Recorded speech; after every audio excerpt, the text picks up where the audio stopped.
Sekalian, jumpa lagi kita di channel yang keren ini. Keren cadar. Rusak meja. Jadi Pernah lihat tapi tergede. jadi sobat era sekalian, kita sedang di kantor Haris Azhar ya. Ada dua teman, tetapi saya harus berbagi mikrofon dengan Ferry Ansari. Assalamualaikum Fer. Waalaikumsalam. Warahmatullahi wabarakatuh. Gak usah sekalian. jadi satu lagi tuan rumah Haris Azhar. Assalamualaikum warahmatullahi wabarakatuh. Tapi saya ini meja saya. Ini Karena meja sendiri dan dia tidak berbagi mikrofon. Mudah-mudahan jatah tuan rumah. Ya, nanti sobat era sekalian, mudah-mudahan nanti di community dan yang lainnya juga bisa terjangkau ya dengan siaran langsung kita. Ini agak dadakan juga dan mudah-mudahan pembicaraan kita yang santai ini memberikan inspirasi ya kan. Ini kayak udah mau berakhir aja ya. Oke. Pertama kita tadi kan ketemu tentang Omnibus Law ya. Ketemu tentang Omnibus Law dan saya tentu tidak akan bertanya lagi ya tentang Omnibus Law, tapi yang saya tertarik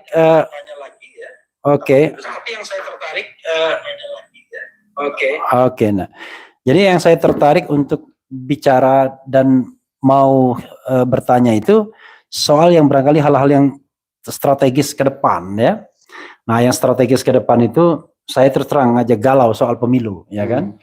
Pemilu 2024 ini apakah akan menghasilkan kepemimpinan yang memang kita harapkan untuk membangun demokrasi, hak asasi hasil dari pemilu 2024, ataukah kemudian kita akan cuma cycle-nya gitu-gitu doang, balik lagi. Jadi kita gejala treadmill itu, lari di tempat aja. Itu nah, saya ingin memulai dari tuan rumah dulu lah, karena dia pemilik mikrofon soalnya. Bung Haris ya, Anda kan dikenal sebagai aktivis HAM, tapi juga pemilu, juga lawyer ya. Apa yang Anda pikirkan sekarang tentang Indonesia kalau kita kaitkan dengan persiapan pemilu 2024 dan pikiran Anda Indonesia nggak mau ngapain sih setelah pasca 2024? Silakan. Iya, makasih. Selamat datang sekali lagi. Kantornya jelek banget nih kayaknya. Iya, karena butuh supply dari Refli Harun YouTube. Oh. Oke. Gini, silakan. Kalau soal pemilu, sebetulnya ada sejumlah tahapan ya. Ada sejumlah tahapan yang sebetulnya bisa untuk melihat bahwa kita declining, semakin memburuk.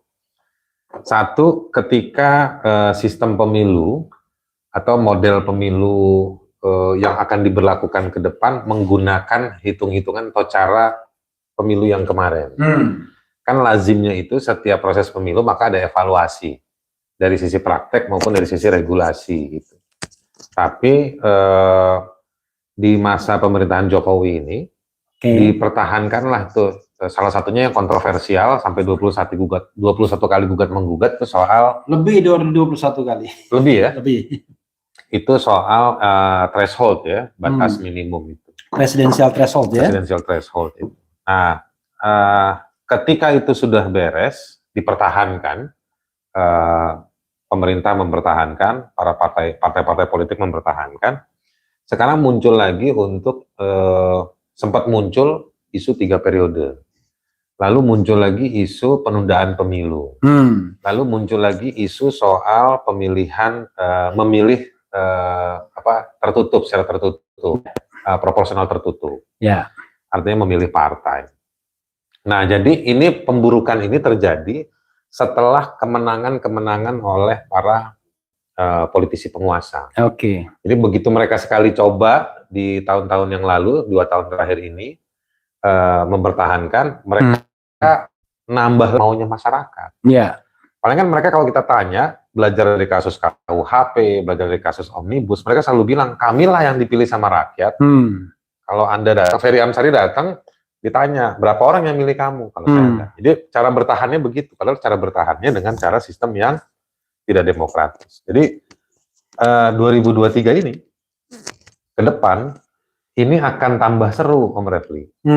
Akan tambah seru dalam soal pemburukan ya. Saya bilang pemburukan karena tidak tidak menggambarkan nilai standar demokrasi yang juga membuka akses buat masyarakat. Oke, pemburukan sistem demokrasi ya. Untuk yang elektoral ya, untuk pemilu. Untuk pemilu ya. Jadi itu ditandai dengan presidensial threshold. Pertama itu, ya. Lalu muncul isu soal 3 periode. 3 periode, oke. Tidak taat konstitusi. Tidak taat konstitusi, itu belum jelas barang itu sekarang. Ya. Nambah lagi dengan isu soal penundaan pemilu. Penundaan pemilu. Ini penundaan pemilu ini agak lebar. Iya. Penundaan pemilu itu otomatis bukan cuma presiden. Iya. Tetapi DPR, semua DPD, DPRD, wali kota, bupati, gubernur, DPRD, tingkat 1, tingkat 2, dan DPD. Mereka akan diperpanjang. Jadi ini udah konspiratif lah kira-kira. Konspiratif yang cukup massal untuk mendapatkan kekuasaan tanpa pemilu selama 2 tahun. Oke. Kalau disepakati itu 2 tahun. Lalu? Dan ditambah lagi dengan pemilihan upaya untuk proporsional tertutup. Proporsional tertutup. Jadi nyoblosnya nanti nggak nyoblos orang, tapi nyoblos partai. Oke, di mana walaupun itu ada pro dan kontranya juga tetap ya. Ada pro dan kontra. Bung Haris, saya ingin ke Bung Ferry ya. Terpaksa ternyata kalian nih. Iya. Karena ini gerudukan, jadi saya nggak tahu kalau ada mikrofon. Saya sebenarnya punya mikrofon, tapi udah disita sama polisi. Jadi barbuk ya. Barbuk. Ya, silakan. Tadi ada Bung Haris kan mengatakan pemburukan demokrasi melalui electoral system lah, electoral engineering ya. Itu adalah presidensial threshold, kemudian wacana 3 periode, wacana penundaan pemilu, kemudian wacana proporsional tertutup. 4 berarti paling tidak ya. Padahal Pancasila 5 kan. Mungkin Anda ingin menambahkan atau ingin menyangga, silakan Bung Ferry Amsari ya. Kalau saya mau memperhatikan 3 hal dalam kepemiluan kita. 1 adalah penyelenggara pemilunya. Kedua peserta pemilunya. Dan ketiga pemilih. Di penyelenggara kita punya banyak masalah. Walaupun penyelenggaranya baru terpilih. Baru terpilih, yang milih itu tim suksesnya Presiden Jokowi. Firm itu ya? Firm, karena Pak Juri kan tim suksesnya Presiden Jokowi. Iya. Jadi ketua pansel begitu ya? Ya, ketua panselnya Juri Ardiantoro, mantan ketua KPU juga. Yang kemudian ke kantor KSP, salah satu deputi di sana. Lalu terpilihlah penyelenggara yang saya protes sebenarnya. Kita lebih protes lagi waktu itu. Cuma protesnya kan nggak didengar. Cuma didengar di channel sama Sobat RH aja. Berarti sama lah protes kita ya. Silakan teruskan. Nah,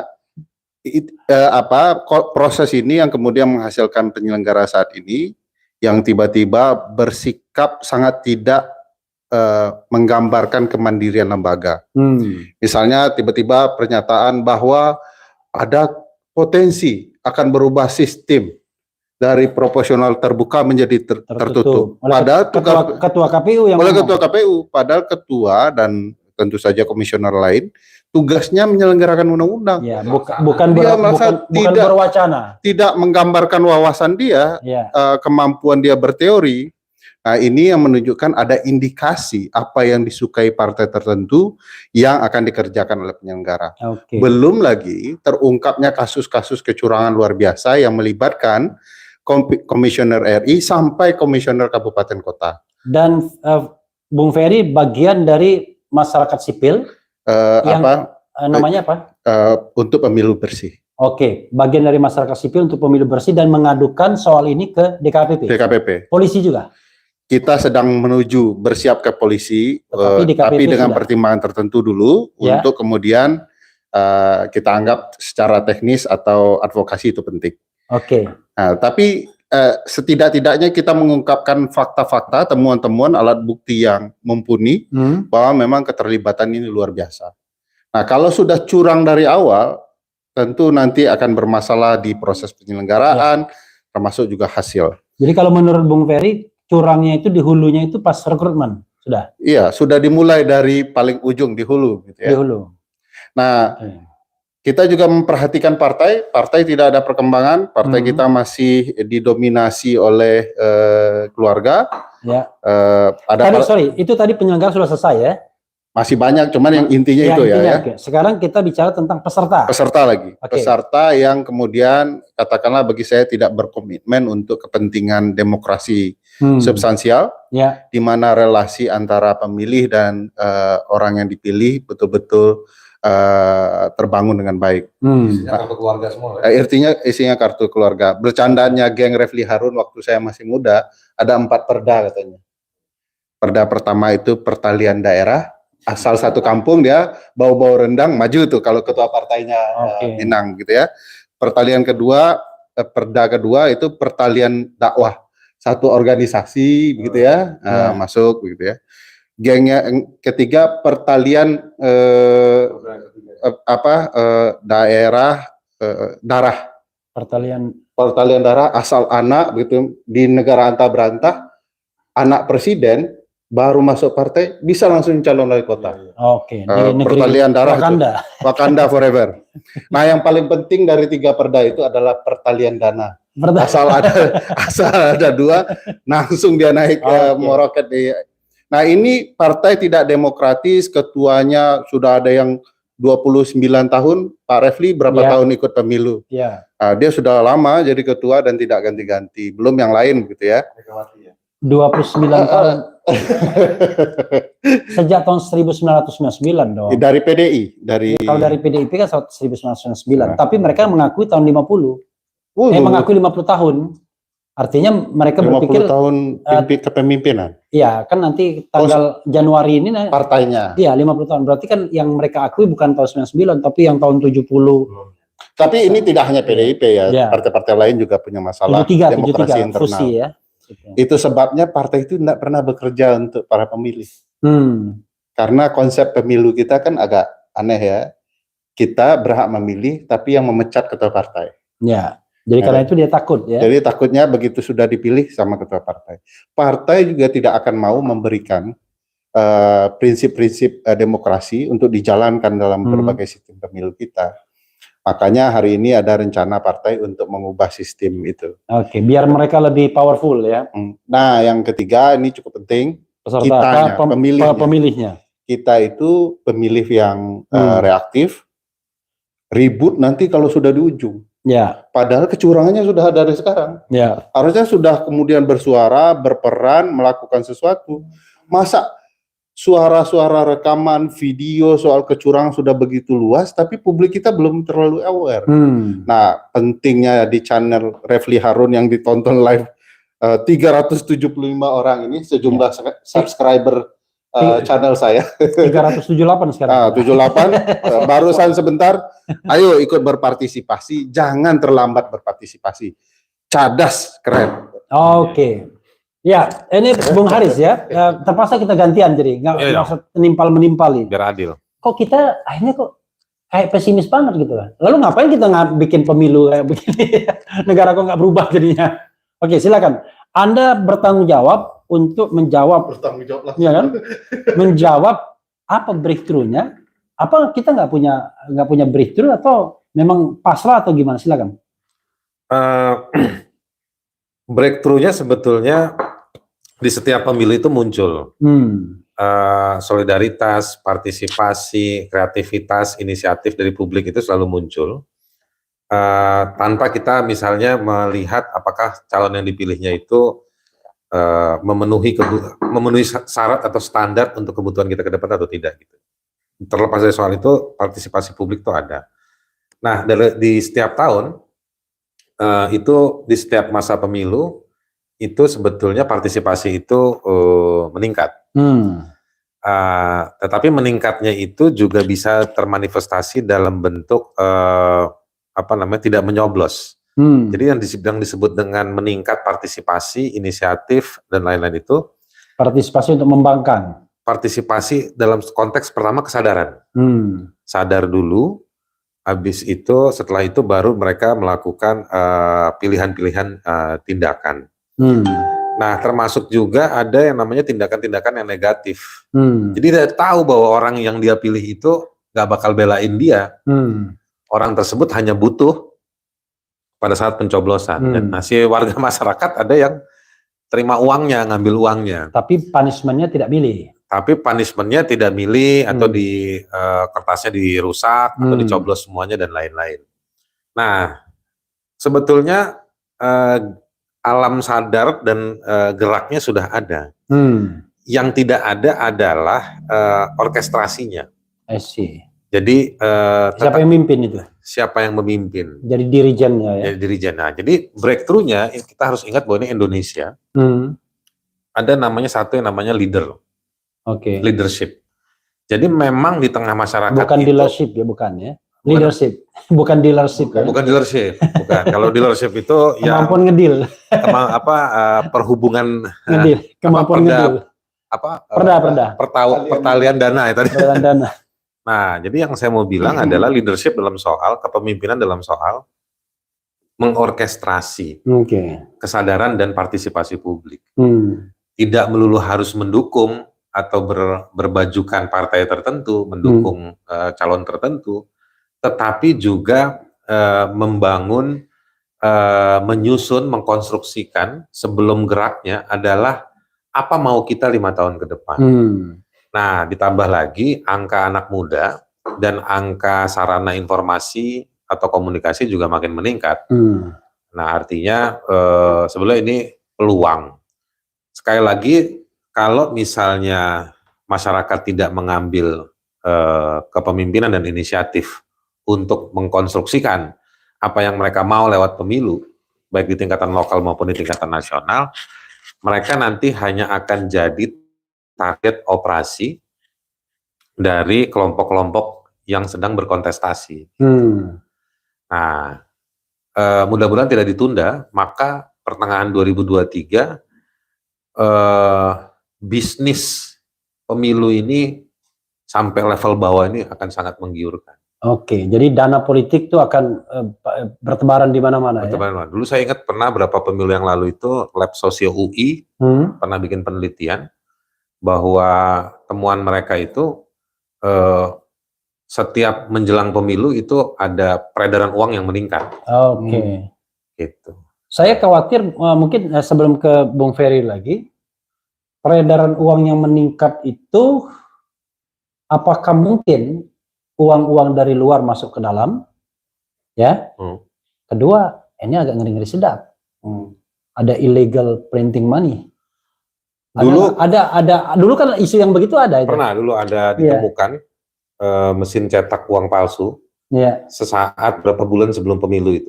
Tapi penanganan terhadap kasus tersebut tidak kemudian dimunculkan ke publik sebagai sebuah tindakan yang punya relasi ke praktek pemilu atau secara praktek langsung. pemilu pada kelompok tertentu. Berarti deployment of money itu bisa jadi dari luar ya? Bisa dari luar, bisa juga dari dalam.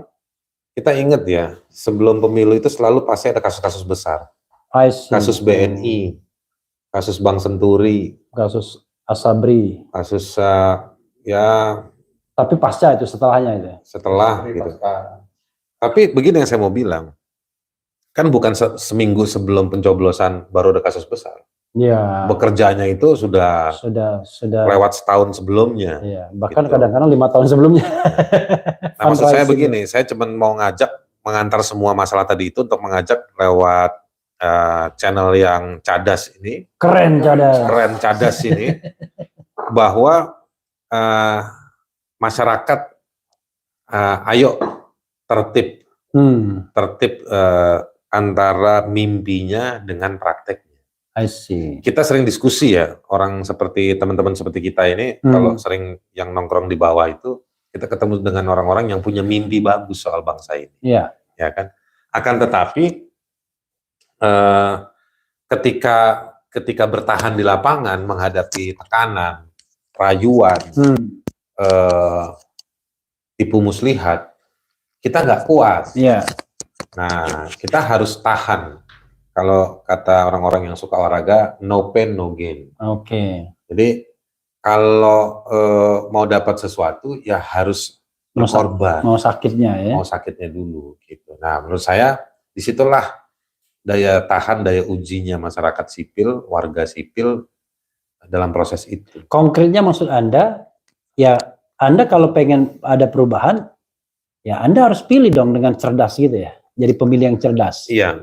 Nggak milih kan punya resiko, artinya memilih dengan cerdas. Iya. Kalau saya ingin menumbuh kembangkan diskusi yang belakangan muncul di teman-teman, jangan kita beli, bahkan jangan kita ikut partisipasi pada survei-survei yang ada. Oke. Warga sipil, masyarakat pada masyarakat luas, lewat kumpulan-kumpulan tertentu, Anda semua harus nantang wali kota, bupati, gubernur, dan juga presiden yang muncul untuk ditanya. Bukan hanya ditanya soal kemampuan, pengalaman, dan juga komitmen, ya kan? Tetapi kita yang menentukan nama tersebut setelah. Jadi warga atau masyarakat itu harus menghitung kebutuhan kita apa 5 tahun ke depan. Kita pengen jalan depan rumah kompleks kita itu seperti apa. Kita ingin kota kita seperti apa, desa kita seperti apa, kita ingin negara ini seperti apa. Baru dari situ kita cari nama yang cocok. Jadi bukan kemudian ditanya lembaga survei gitu. Jadi jadi kan kita ini kan hanya didulang pikirannya untuk diatur strateginya. Memilih siapanya itu dari nama-nama yang disodorkan. Iya. Nah, Oke, itu tapi ada problematik nanti. Tapi sebelumnya ke Bung Ferry dulu. Nanti kita terpaksa gantian. Bung Ferry, sebelum kita bicara lebih lanjut soal pemilu, emang Anda yakin pemilu itu nggak akan ditunda? Karena kok kayaknya kesannya istana kok serius ya sebenarnya. Kalau nggak sudah hilang tuh barang. Tapi setelah berapa bulan tenggelam, tiba-tiba muncul lagi penundaan pemilu bahkan 3 periode itu. Silakan. Ya kan ini isu yang diputar-putar terus ya oleh kelompok istana penelitinya ya. Dan saya pikir memang dari ilmu guru saya ya, kalau studi hukum itu tidak boleh terlalu banyak melihat hal positif, negatifnya juga dipikirkan. Nah saya melihatnya memang ini ada keseriusan untuk melakukan penundaan dan kita harus berperan untuk kemudian mencegah itu. Karena dari konstitusi kita pasal 7 itu presiden itu 5 tahun menjabat, ya bisa dipilih sekali lagi. Artinya kalau tidak ada pemilu tidak akan ada presiden yang sah. Iya. Ya, mau dia mengatakan kami pakai perpu tiba-tiba nggak sah. Karena memang perpu itu bukan soal itu. Saya sempat cerita dengan beberapa teman-teman dalam berbagai konteks ketika bencana sekalipun pemilu itu harus dilaksanakan. Maka istilah di dalam Undang-Undang 7 itu tidak ada istilah penundaan. Yang ada pemilu susulan dan pemilu lanjutan. Artinya kalau ada gempa, hanya di tempat gempa itu dilakukan. Kalau dia sudah jalan tahapan, dia akan lanjutan. Setelah tahapan yang tertunda. Kalau belum jalan, dia akan susulan. Jadi tidak ada istilah penundaan. Pemilu di tempat lain juga harus jalan dan itulah konsekuensi demokrasi. Kalau tidak, presiden tidak sah. DPR tidak sah, proses bernegara tidak sah. Oleh karena itu harus, gitu ya. Makanya kalau kita belajar pemilu ketika Amerika perang sekalipun mereka mengadakan pemilu. Bahkan peristiwa 9 September itu sedang pemilu partai itu, Bang. Midterm. Jadi kenapa tidak jadi pemilu di hari? Padahal TPS dibuka karena seluruh polisi penjaga TPS pindah ke ground zero. Sehingga akhirnya diputuskan. Kapan kemudian dilanjutkan? 1 bulan cuman. Jadi nggak ada cerita penundaan, yang ada susulan sampai 3 tahun dan lanjutan nggak ada. Apalagi untuk memperpanjang masa jabatan. Apalagi minta kompensasi COVID. Itu ini kayak tambah lucu itu. Tambah lucu. Dia tidak bisa bekerja di COVID, harus kemudian dilunasi dengan menambah masa jabatan. Nanti tunda lagi gara-gara kualitas udara kotor. Saya memang optimis ini harus dilawan isunya. Tadi Bang Haris mengatakan Abang ketika bertanya ke Bang Haris, Ya. saya mau merespon tidak hanya sekedar terlibat dalam pemilu, sekedar untuk memilih, tapi juga mengawasi, harus berperan memastikan berjalan dengan baik, awasi PPK-nya, awasi petugas lapangannya, lindungi TPS kita, karena kecurangan yang masif seperti ini pasti mau memaksakan sesuatu. Maksudnya memaksakan sesuatu itu? Ya, apakah dalam bentuk misalnya kemenangan tertentu, kecurangan tertentu, dan ini kan harus dibangun masyarakat terlatih ya. Kalau ada yang curang, rekamannya yang benar, jangan rekam curangnya aja yang direkam, tapi TPS berapanya, pelakunya siapa juga harus dipastikan. Ini pasti ada sesuatu lah ya. Ada sesuatu. Luar biasa. Di balik ini.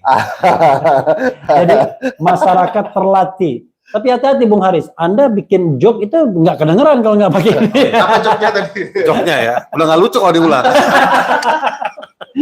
Tadi kan ada sesuatu, berarti ada unang di balik mie. Tapi saudara sekalian, bilang unang di balik mie itu kalau generasi 80-an. Sekarang nggak dikenal lagi.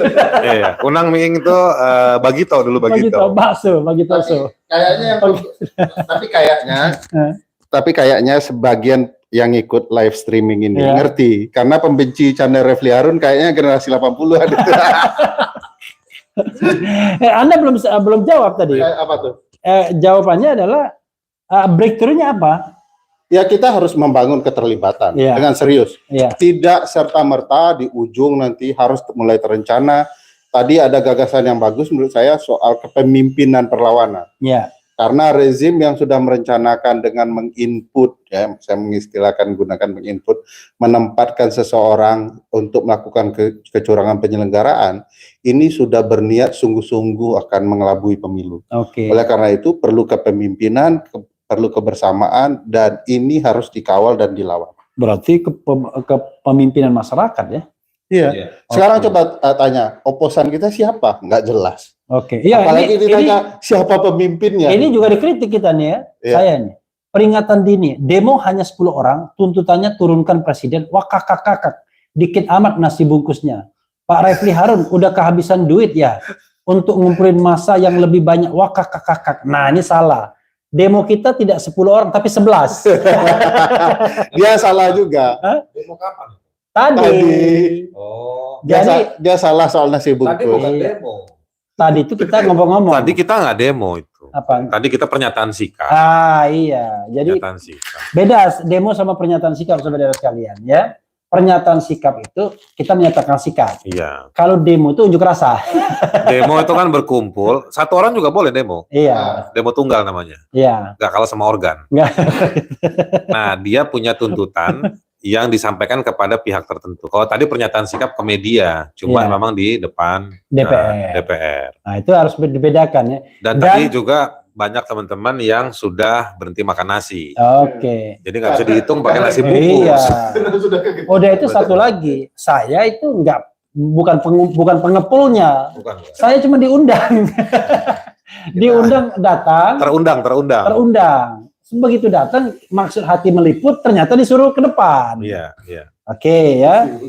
Coba kita nyimak Bung Refli.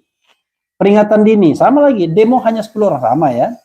Peringatan dini, Refli Harun bekas pecatan komisaris BUMN. Iya. Tukang fitnah, golongan sakit hati, wah kakak. Itu yang komentar itu pegawai SDM di kantor BUMN tersebut. Jangan, ya kan. Tapi saya nggak pernah melukai pegawai, gitu ya. Iya. Dilukai oleh pimpinan, iya. Politis lah. Iya. Assalamualaikum Pak Refli Harun. Sepertinya ini obrolan daging semua. Terima kasih channel Era dan Bung Haris Ashar. Kita nggak bicara daging, kita bicara pemilu. Iya. Kita belum sampai isu impor daging. Iya, belum isu sampai potong memotong, jagal menjagal ya. Oke, nanti kita dimarahin lagi. Kadang-kadang sobat Era sekalian agak aneh. Kita serius, dibilang serius banget, tapi kita bercanda, jangan bercanda dong, ini masalah serius. Tapi saya senang lihat Ferry Amsari di sini. Kelihatan slim gitu. Cocok, saya kelihatan gemuk banget kelihatan. Good ini, good composition ya. Oke. Bung Haris ya. Saya terus terang aja kalau mau ditanyakan, saya pesimis memunculkan kepemimpinan yang kira-kira mencerahkan hasil dari Pilpres dan pemilu legislatif 2024. Tapi let's say kita harus berharap. Masa kita nggak ada hope hidup ini kan? Nah, saya berharap nanti pasca 2024 itu ada enlightened leader, ya, pemimpin yang tercerahkan. Istilah saya, walaupun dia berasal dari comberan, tapi dia enlightened leader. Dia pemimpin yang tercerahkan yang mau mengerjakan PR-PR bangsa ini.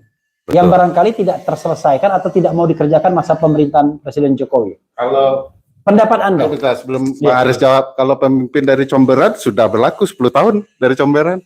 Ya, tapi kan tidak enlightened. Maksudnya bukan dari comberan, dari gorong-gorong. Kan comberan juga di sana. Oh. Enggak, tapi yang penekannya adalah enlightened leader, pemimpin yang tercerahkan. Let's say dia dari sebuah sistem yang kontraktual, sistem yang korup, sistem yang banyak money politicsnya, yang banyak kurangnya, even banyak curangnya. Tapi once dia berkuasa, dia menjadi enlightened leader, dia tidak ingin bangsa ini terjerembab pada lubang yang sama selama berpuluh-puluh tahun terakhir. Sebenarnya kalau frasa statement seperti yang baru disampaikan itu bisa terjadi. Tapi kurang lebih kira-kira saya mendetailkannya, simulasinya begini kira-kira. Kalau memang menuju pemilu ini dinamika masyarakat sipilnya berjalan dengan baik. Meskipun banyak represi, banyak ancaman, banyak buayan, banyak tipu muslihat, banyak ketidaksadaran. Tapi kalau dinamikanya jalan, saya pikir dia akan menaikkan satu nilai tawar. Atau ada satu pewarnaan yang sangat baik untuk mengkoreksi atau menaikkan kualitas. Oke. Meskipun kualitas itu terkait dengan produk ya, result. Kualitas proses dan hasilnya juga. Meskipun kita sama-sama ngerti bahwa itu bukan satu-satunya proses. Ada proses lain, itu proses komunitas politik, ada proses di mekanisme formal. Itu semua juga ada carut-marut, ada problem, meskipun juga ada bunga dan nilai-nilai positifnya. Jadi ada tabrakan-tabrakan tadi itu. Nah, yang saya inginkan itu adalah begini, yang saya harapkan di level warga sipil, di level warga muncul.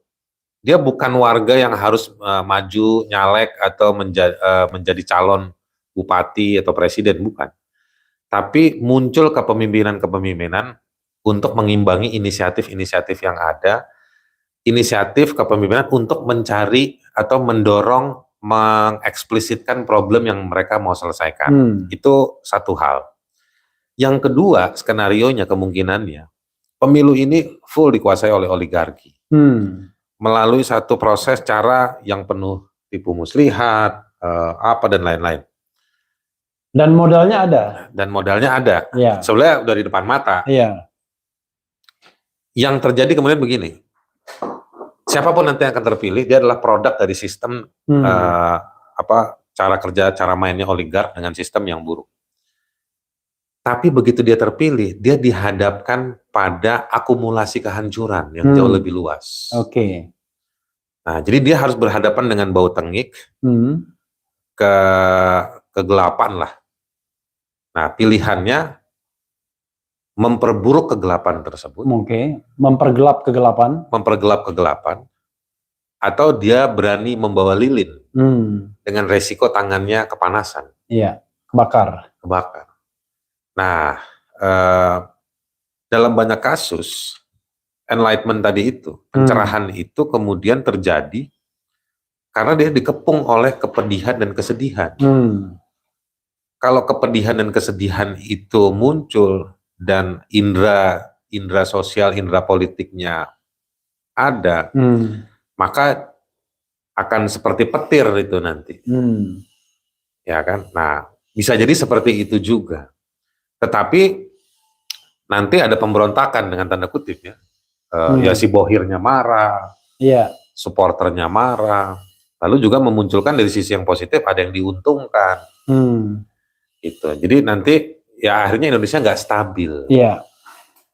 Ini semua gara-gara tadi itu akumulasi selama beberapa tahun ini menuju pemilu yang menjadi sarana tarik-menarik. Yang saya bayangkan, saya khawatirkan, saya duga seperti itu. Bung Ferry ya, kalau Bung Ferry saya ingin terpaksa ngomong tentang pemerintahan ya, Presiden Jokowi. Saya dalam berbagai kesempatan mengatakan harusnya presiden netral, bukan independen. Kalau independen kan kemampuan untuk bersikap. Terserah kita dong, mau A, mau B, mau C, itu independen. Kita nggak dibayar dong sebagai orang yang independen. Tapi kalau pemerintah nggak independen dong, dia harus netral. Jadi tidak A, tidak B. Kalau seandainya yang berkompetisi A dan B kan.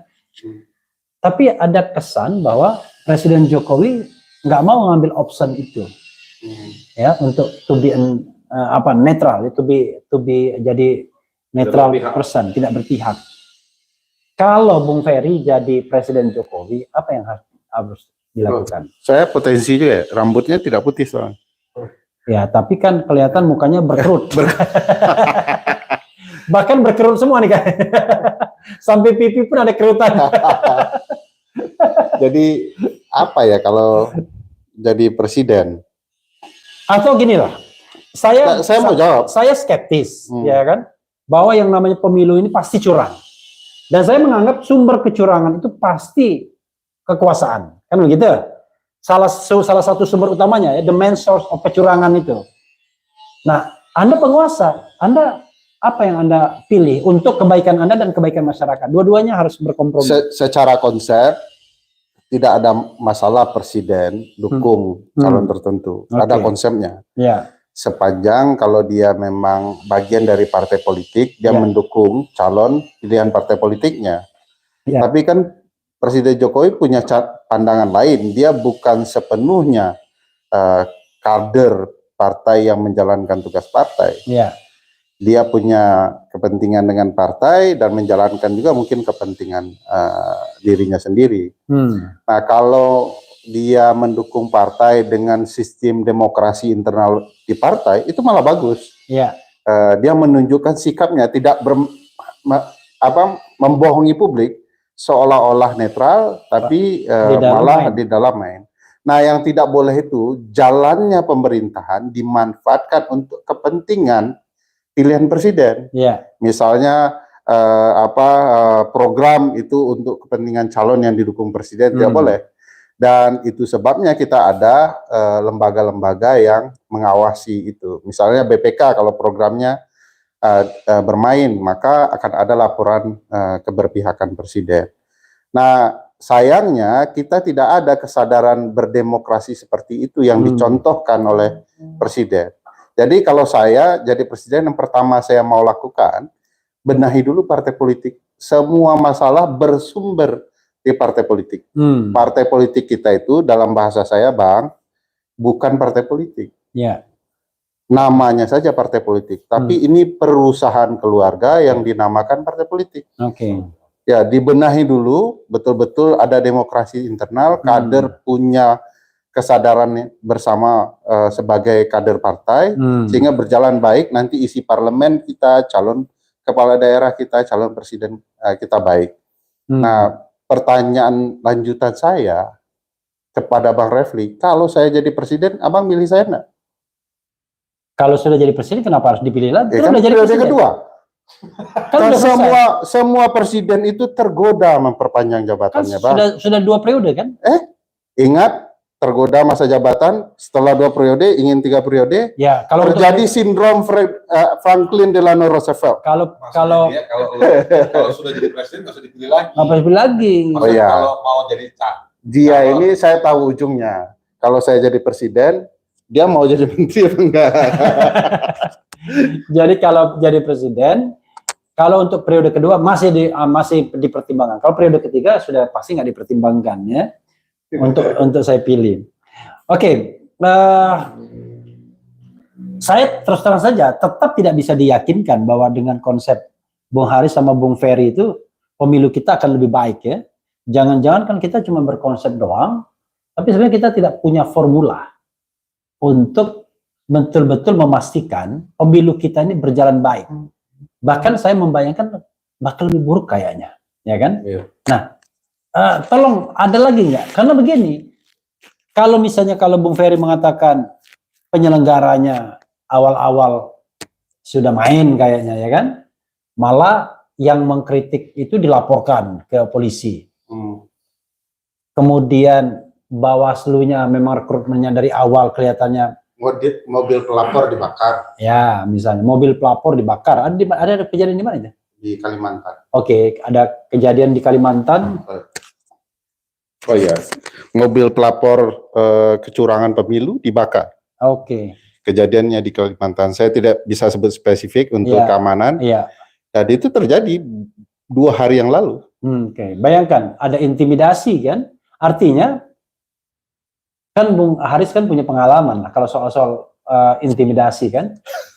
Maksudnya kan biasanya civil society yang paham soal HAM kan, kita baru mengalami misalnya entah ada hubungan apa enggak, tim relawan Anies Baswedan di Sumatera Barat itu dianiaya orang di rumahnya. Ada orang bilang utang piutang, tapi kita who knows, kita nggak tahu kan. Lalu Sugeng Waras misalnya ditusuk orang gitu. Ini mobilnya dibakar. Nah, kalau kekerasan di sekitar pemilu kada, banyak sekali. Saya cukup punya banyak pengalaman dampingi korban-korban yang jadi korban kekerasan, korban sabotase, korban tipu muslihat, atau jebakan-jebakan dari sekelompok orang yang kita anggap punya kekuasaan di lokasi dan konteks atau waktu tersebut. Nah itu jadi banyak memang punya pengalaman. Itu yang saya dan dibantu sama Ferry lagi coba kumpulkan ya masalah-masalah sekitar pemilu, termasuk pemilu kada dalam kurun waktu 10 tahun terakhir ini. Jadi bukan daftar kasusnya tapi tema-tema besarnya, ya? polanya. Nah, tapi saya mau jawab begini, langsung saya konkretkan aja. 2024 itu kalau dalam soal pertarungan kayaknya rame-rame orang mau men-shutdown dulu ya, mau memati gunakan. Jadi kegunaannya dimatikan dulu atau geraknya dimatikan dulu. Pertama si Anies Baswedan kalau yang saya baca selama ini. Jadi kayaknya ada kesepahaman secara tidak tertulis gitu ya. MOU. Memorandum of alam pikir.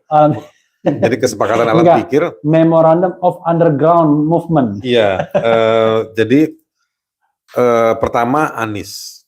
Kalau nanti Anies berhasil untuk tidak ikut, atau pertama kalau dia berhasil tidak ikut, maka pertarungan akan terjadi di antara orang-orang yang rame-rame atau kelompok-kelompok seputar istana lah.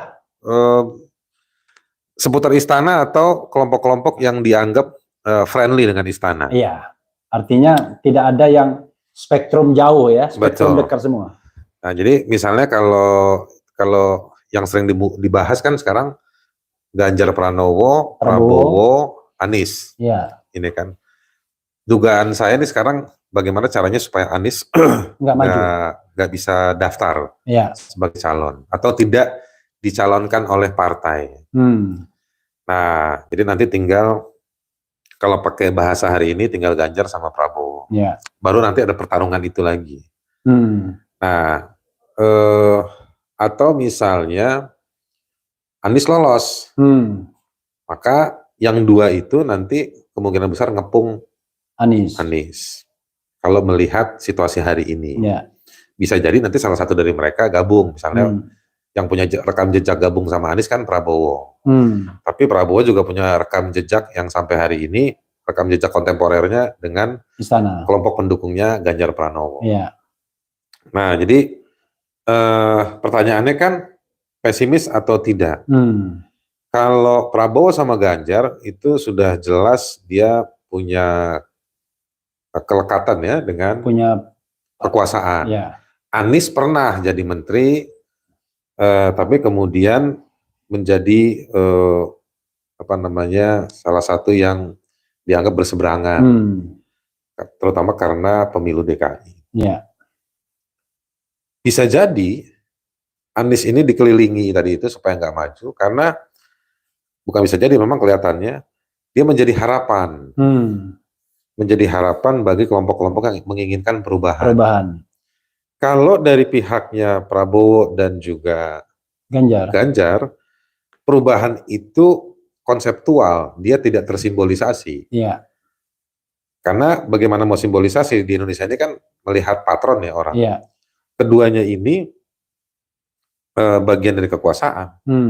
Secara partai, secara kabinet, secara struktural. Kalau Anies memiliki simbol itu. Nah, jadi memang ada arus yang kuat melekat pada nama Anies untuk dijadikan sebagai simbol perubahan. Persoalannya juga orang-orang ini, saya pernah berdebat sama beberapa orang yang mendukung Anies hari-hari ini dan berharap Anies jadi presiden di 2024. Persoalannya Anies juga maju dengan cara yang sama. Oke, dengan kita diskusinya dengan elitis oligarkis ini. Dengan elitis masyarakat politik yang oligark itu. Nah, itu satu. Yang kedua, Anies juga melakukan sejumlah hal yang mirip atau sama. Mass gathering. Perkumpulan massa. Tapi tidak ada yang tidak melakukan uji konten. Apakah saya seorang Anies Baswedan adalah orang yang bisa nyelesain problem kamu? I see. Ya kan? Misalnya begini nih Om Refli. Kita kalau debat presiden berapa kali? 7 kali? 5 presiden, 2 wapres kan? Di setiap 5 itu kan ada multi issues. Dikalikan 5, taruhlah 3 setiap sesi. Maka ada 15 isu. Siapa yang mengalgoritmakan? Siapa yang mensurvei? Apakah 15 isu ini kuat dimiliki oleh Anies, Ganjar, atau Prabowo? Karena jangan-jangan no different. Kita nggak tahu bedanya di mana. Akhirnya nanti perdebatan presiden itu hanya akan menjadi uji terampil berkata-kata. Uji terampil berorasi dan berretorika. Iya. Dan adu bagus-bagusan yel di para penonton. Padahal inilah momentum yang tepat untuk menguji kamu waktu selama ini pernah kerja nggak di 15 isu ini? Hasilnya mana? Oke, Bung Haris ya. Kita kan kadang-kadang selalu bicara yang ideal, walaupun saya membayangkan orang seperti Anies itu bukan tidak mau yang ideal itu, karena kalau dia disuruh berdebat, berargumentasi, kosakata dia jauh bisa lebih lengkap karena dia pendidikan lebih baik misalnya. Tapi yang saya membayangkan adalah dia orang yang tidak punya bargaining position terhadap partai politik. Karena itu satu-satunya bargaining position dia adalah mengumpulkan massa dalam tanda kutip kan, untuk dijual dalam tanda kutip kepada partai calon pendukung. Tapi begini Bung Refli, massa hari ini Indonesia ini nomor 4 negara terpadat di dunia. Ditambah lagi 2/3 wilayah kita air. Jadi konsentrasi massa itu terlalu tersebar. Nggak menyebar. Dan dia susah menyebar karena ada air. Sementara kita nggak pernah dapat data dari BPS berapa orang Indonesia nggak bisa berenang. Dia nggak bisa berenang. Nah, jadi yang saya mau bilang begini, kalau kita bertarung dengan cara yang sama, menggunakan masyarakat politik yang didukung oleh oligark, lalu melakukan hal-hal yang hanya mengumpulkan massa, berbasis pada quantity bukan pada quality, yang nggak ada bedanya. Itu. Nah ini juga sentilan juga buat si Ganjar dan Prabowo. Ada yang bikin video kemarin gara-gara Lionel Messi Wowo disangkain Messi dukung Prabowo. Jangan saya mau bilang begini, jadi apapun simbolnya, Ganjar disimbolkan sebagai kelanjutannya Jokowi saja, Anies disimbolkan di luar kekuasaan sebagai tokoh harapan untuk perubahan. Tapi semuanya sama aja. Nah, saya ingin melekatkan membahasakan ini sebagai sebuah praktek yang sebetulnya ini menjemukan, ditambah dengan sistem yang tadi sudah dikritik oleh Ferry Amsori ini tadi. Jadi sebetulnya kita sedang berhadapan dengan satu pertunjukan yang ngulang-ngulang mau musuh mau lawan, mau musuh mau kawan, atau yang didukung yang diterkam, justru sama aja. Kalau omongannya begitu, Bung Haris mengafirmasi omongan saya, pesimisme saya tadi. Nah enggak, saya mau mengatakan, mari warga membangun inisiatif. Kalau Anda nggak mau sebagai penonton terhadap satu pertunjukan yang menjemukan. I see. Kita nggak bakal bisa berharap sama lembaga survei, sama komunitas politik, oligark, untuk membahasakan isi toples kita, yang dimana ada derita. Karena duka. Konsentrasi lembaga survei adalah bagaimana memenangkan. Karena lembaga survei nggak ada yang mau ngumumin siapa yang mendanai mereka. Iya, sehingga transparansi jadi berat ya. Iya. Bung, I'm sorry tadi ya. Very I'm sorry. Ya, okay. Very I'm sorry ya. Tadi kan salah satunya breakthrough-nya adalah bagaimana pemilihan presiden itu jauh lebih berkualitas dibandingkan mass gathering tadi kan.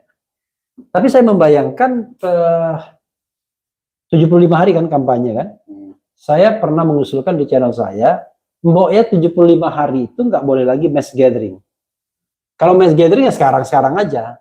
75 hari itu hanya debat intelektual. Baik yang diselenggarakan oleh KPU secara resmi menurut undang-undang jumlahnya, maupun oleh media-media termasuk kampus. Bersafari mereka, berdebat. Sehingga dalam 75 hari itu masyarakat betul-betul disuguhi sebuah tontonan yang menuntun, ya, tontonan yang tuntunan. Kalau soal undang-undang kan gampang, perpu aja presiden bisa, perpu yang ratusan ribuan halaman kan. Kalau memang dibutuhkan perpu. Gimana menurut Bung Ferry Amsari? Karena ini saya ingin usulkan ke KPU, ngapain lagi 75 hari kita kampanye yang hura-hura gitu? Nggak akan mau KPU melakukan, karena KPU pasti ditekan partai politik, sebab kandidat mereka nggak ada yang berkualitas untuk debat berkualitas. Makanya Bang Haris bilang tadi, yang kita tonton itu hanya upaya bermain kata-kata plus rekayasa proses kampanye. Kalau presiden betul-betul berkualitas calonnya, tentu akan ada mekanisme adu gagasan, ya, data, dan betul-betul itu bicara soal apa yang mereka bicarakan, bukan yel-yel pendukung. Sampai hari ini KPU tuh nggak mau ya proses debat kampanye, debat calon itu dibatasi para pengunjungnya, sehingga kualitas yang dibicarakan yang penting. Nggak mau. Karena memang khawatir ya partai kandidatnya habis di sisi tertentu. Kalau saya membayangkan di Amerika kan?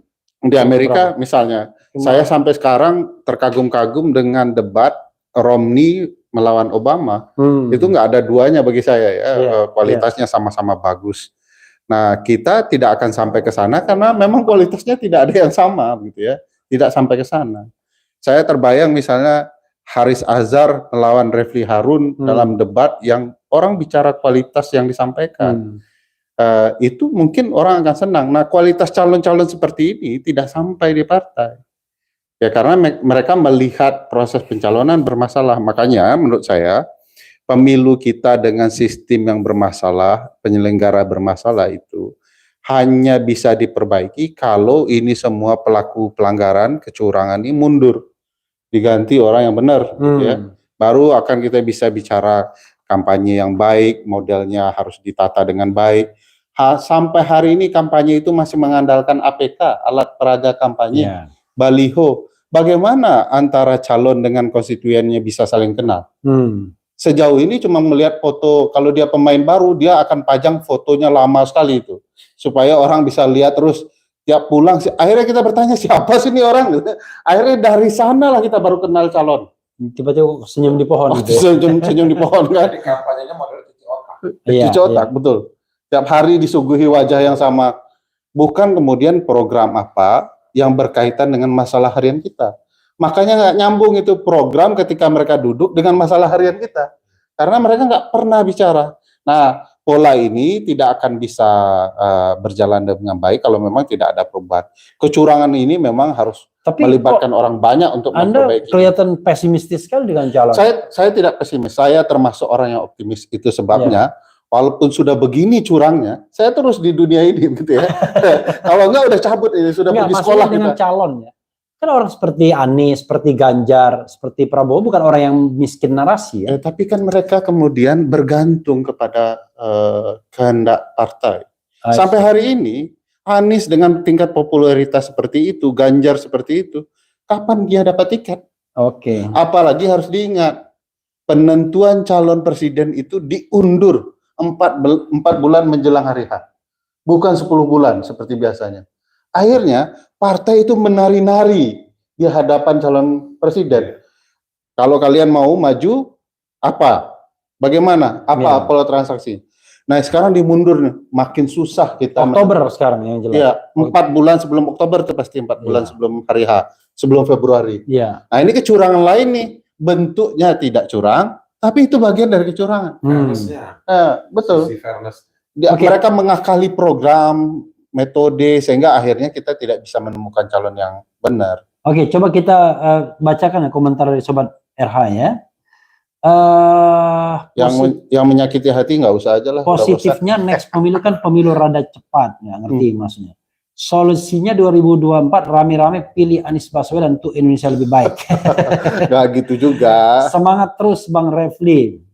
Belajar biar nggak dungu, bisa membedakan demo dan menyatakan sikap. Nah, rupanya tadi kayaknya pendukung Bung Haris tadi ya. Serius dia. Kemudian, iya, tuangkan poin-poin penting dari narasumber. Rizal Ramli, GN itu bisa Gus Nur, bisa juga Gatot Nurmantio ya. RG, Rocky Gerung, kami, HRS, dan lain-lain dalam bentuk kuesioner, survei, opini publik yang dilaksanakan oleh mahasiswa didukung jurusan statistika. Maksudnya revolusi. Perang sama, Bang Muhammad Ihsan, di mana sarang komunis itu Bang? Oh ya, ada juga bilang. 56 tahun nggak boleh kerja lagi zaman sekarang, nggak jelas ini. Assalamualaikum warahmatullahi wabarakatuh. Semoga sehat semua. Keren gadas. Salam akal sehat dari Hong Kong. Wih. Oh ini kadang-kadang ada yang dari Chili, ya kan? Wah, saya bilang bikin video lagi dia dari Chili. Saya bikin itu buat pendukung Refli Harun. Lu mau kemana? Dari Hong Kong. Dari Hong Kong lo. Dia suka ngumpul di Kos WB. Ini harga harap nih. Yang bicara ini tidak bermutu katanya. Sudah tahu rezim Jokowi ini bobrok, tetap saja bicara sana sini. Tapi bersatu turun ke jalan agar Jokowi mundur, bukan bicara sana sini. Ini diajak. Tapi kita tuh harus, gitu. Saya usul ya, kita baca chatnya yang mengkritik dan memaki-maki kita. Iya. Jangan yang muji-muji kita. Makanya saya bacakan semua. Iya. Bang Refli, lagu ganti presiden jangan pakai kata pasti karena yang bisa memastikan hanya Allah. Karena jelas pasti ganti presiden. Ya memang pasti ganti harusnya ya. Tapi jangan salah, iya dong. Tapi ujungnya insya Allah. Karena sudah 2 periode. Iya. Jadi ganti pakai kata harus. Oh tapi juga pakai harus dia. Harus ganti presiden, nggak enak jadinya. Sudah punya channel ini apa bisa nyanyi ya? Lagunya banyak dia. Banyak, 19 saya udah bikin lagu. Oke. Takut belangnya terungkap, segala cara dilakukan untuk menutupi kebusukannya. Tapi aku yakin tangan Tuhan menunjukkan dan membuka ini. Jangan-jangan ini pengagum Maradona ya. Tangan Tuhan. Ya. Belum ada video waktu itu. Iya. Ada VAR. Iya. Macam-macam lah dari Pak Jokowi, presiden mana sih dan lain sebagainya. Jadi kalau sobat era sekalian ini kadang-kadang ya mereka berdebat di antara mereka sendiri. Tapi, nah ini Teguh Santoso. Pertanyaan retorik. Kalau penundaan pemilu benar-benar terjadi karena mungkin Pak Jokowi mampu meyakinkan oligarki politik dan partai oposisi, bagaimana cara civil society mendelegitimasi kekuasaan presiden? Silakan. Mau Bung Ferry, mau Haris dulu? Bung Haris, silakan. Begini, pertama bagaimana masyarakat sipil mendelegitimasi ya. Ya. Sebetulnya kita nggak perlu mendelegitimasi karena logika alamiahnya, proses logika dan proses alamiahnya, kekuasaan itu dia akan mengoreksi dirinya sendiri. Kekuasaan yang tidak dikejut pada satu kurun waktu tertentu, di-delay, dia justru kayak seperti gunung berapi, mengubur magma itu. Yang suatu hari akan meledak. Nah, usaha-usaha untuk menahan ledakan itu bisa terjadi, tapi butuh akan makan banyak biaya. Intinya saya mau bilang dia akan dikoreksi oleh dirinya sendiri, itu satu. Yang kedua, yang disebut dengan masyarakat sipil itu kan banyak dalam pendekatan ekonomi, teori ekonomi politik. masyarakat sipil juga apa namanya, ada tafsir terhadap masyarakat sipil. Misalnya pasar, konsumen, jejaring distribusi, itu nanti dia akan bisa bereaksi. Lalu ada di kalangan sosial dan politik, itu juga ada. Nah, basisnya semua punya alat atau punya argumentasi. Satu, dalam masyarakat sipil ada kelompok akademisi yang nanti akan mencurahkan, meskipun ada banyak juga akademisi-akademisi yang sudah punya argo ya. Jadi seperti telepon koin lah, siapa yang masukin koin dia akan bicara. Argo pantes ya. Mereknya orang. Mereknya orang ya. Nah itu nanti akan keluar. Tapi juga nanti ada kalangan muda yang memiliki kesadaran bahwa itu adalah praktek yang zolim, yang mengubur partisipasi mereka, kesempatan mereka. Itu juga nanti akan ada manifestasi. Sampai di situ saya hanya ingin mengatakan bahwa nanti ada beragam respon yang akan muncul. Bahwa nanti begitu ditetapkan tidak ada respon, begitu tahun dilaksanakan pemilu ditunda, dan tidak akan ada apa-apa, di hari-hari awal itu tidak akan ada apa-apa. Meskipun tidak ada respon, tidak ada sentimen, tidak ada ekspresi, tetapi dampak substansi itu nanti pasti akan terjadi. Jadi pertanyaan itu saya ingin membalikannya dengan mengatakan gini, nggak melulu harus nunggu statement. Penolakan kita terhadap satu praktek yang tidak demokratis atau praktek yang cenderung otoritarian, itu bisa terjadi juga lewat sentimen pasar. Yang dicari nanti siapa ini Pak, yang orangnya nggak ada. Sentimen pasar bekerja dengan sendirinya. Oke, jadi misalnya ketika pemilu mau ditunda, mungkin istana berpikir, wah ini bagus, ternyata pasar mengatakan berontak begitu ya. Nah itu gara-gara mereka selalu mengukur. Kita kan sama-sama tahu, nih sekarang zamannya informasi, zamannya teknologi informasi, media, semua dilihat sentimen digitalnya saja. Padahal hidup itu nggak melulu digital itu hanya satu varian dalam kehidupan. Nah dalam realnya, yang offline-nya, itu banyak dinamika yang sering gagal dipahami dan dimengerti oleh penguasa. Nah itu nanti mereka merespon dengan sendirinya. Gitu, ya kan? Siapa yang menyangka tiba-tiba JJ Citayam muncul? Siapa yang menyangka Fajar Sad Boy muncul? Ya kan? Itu mereka revolusioner. Iya. Jadi revolusi itu bukan sekedar Che Guevara atau Khomeini. Ya kan? Bisa ada yang begitu-begitu. Model Citayam atau model Sad Boy. Oke, luar biasa. Sampai bingung saya. Nggak ngerti. Mesti undang Fajar Sad Boy. Kalau JJ Citayam saya tahu. Fajar Sad Boy siapa itu? Fajar Sad Boy. Nah ini nih. Gimana? Coba tolong. Fajar. Teman-teman setuju nggak? Tuh kan, adik kita aja setuju tuh dia. Oke. Oh Fajar tuh yang kecil itu ya? Iya. Yang kecil. Yang nangis terus. Nangis. Ayu Ting Ting dirayu sama dia nangis gitu. Belum sampai Ayu Ting Ting. Levelnya kayak Ayu Ting Ting abang nonton. Ya ada, saya lihat ada anak yang ngerayu Ayu Ting Ting gitu. Bukan. Ya? Kan kita kalau buka YouTube Short itu kan muncul sendiri dia. Muter-muter sendiri. Nggak pernah saya lihat. Siapa tahu abang tanya Fajar. Siapa tahu abang tanya Fajar, bagaimana pemerintahan Jokowi? Nangis dia. Itu langsung Oh makanya dibilang sad boy itu ya. Luar biasa. Karena yang saya kenal tuh side A dan side B. Bung Ferry ya.